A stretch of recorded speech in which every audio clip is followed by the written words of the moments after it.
Ito ba yung GM ng Golden State Washing Services? Oy, sir! Sir, maaari po bang magtanong ng konting katanungan regarding sa ating paliga ngayong buwan? Sure, sure. Walang problema. Anong tanong mo?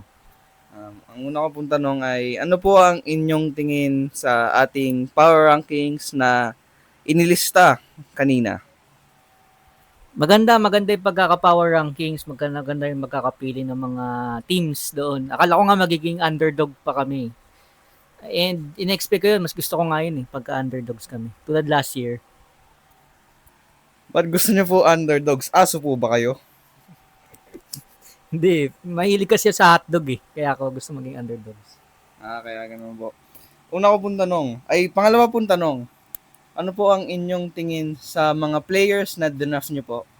Kasi kayo po ay fourth pick because kayo po ang champions. Una sa lahat, sa mga player ko, tiwala ako doon. Mga ano yun, mga may sa akin yung Amen Devils. Mali pala, Thompson Devils pala. Kaya ano yun, masisipag yun. Kapag ka nakita mo sa personal yun, baka sipain ka nun Kala ko po ay babanggitin niyo po ang inyong first pick na si KD na talagang hinukay niya pa po sa bangkay. Dahil ang pwede pong i-pick kay mga 96 overall at bumaba siya sa 93. Ano po ang inyong thoughts doon sa first pick niyo? Si KD kasi sinabihan kasi ako nun boy, pick mo ko kasi ilang season na tayo magkasama 3 season na ata tayo magkasama. I-pick mo ko ulit para manalo tayo. Si KD kasi talaga nagsabi sa akin na i-pick ko siya. So, yun, wala akong choice. Maganda din naman nilalaro ni KD. Kapag hindi maganda nilaro niya this season, yun, baka di na kami magkasundo.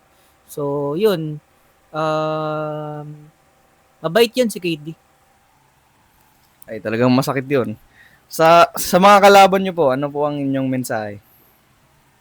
Sa mga kalaban ko, wala, sana wala silang reason pagka natalo.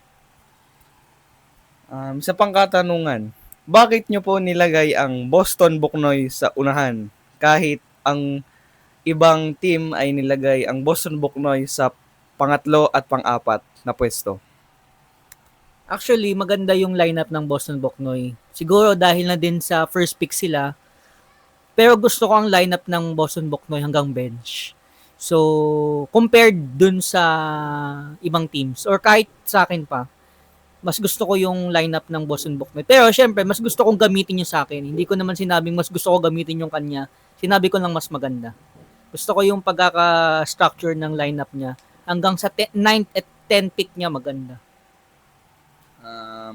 Paano nyo pong nasabing maganda yung 9 at 10 pick wala ka na nun?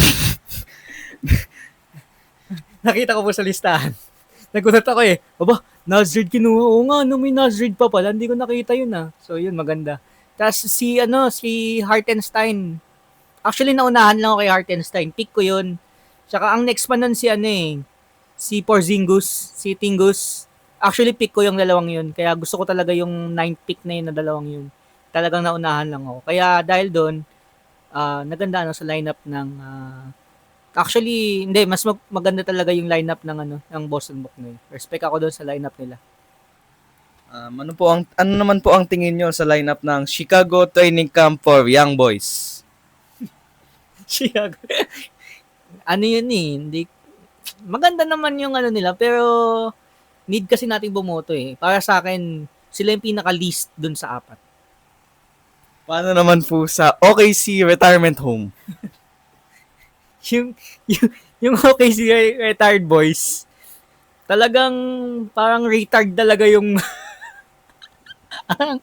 retard talaga yung yung mga crazies talaga Isipin mo yun, pinick niya si LeBron, second pick.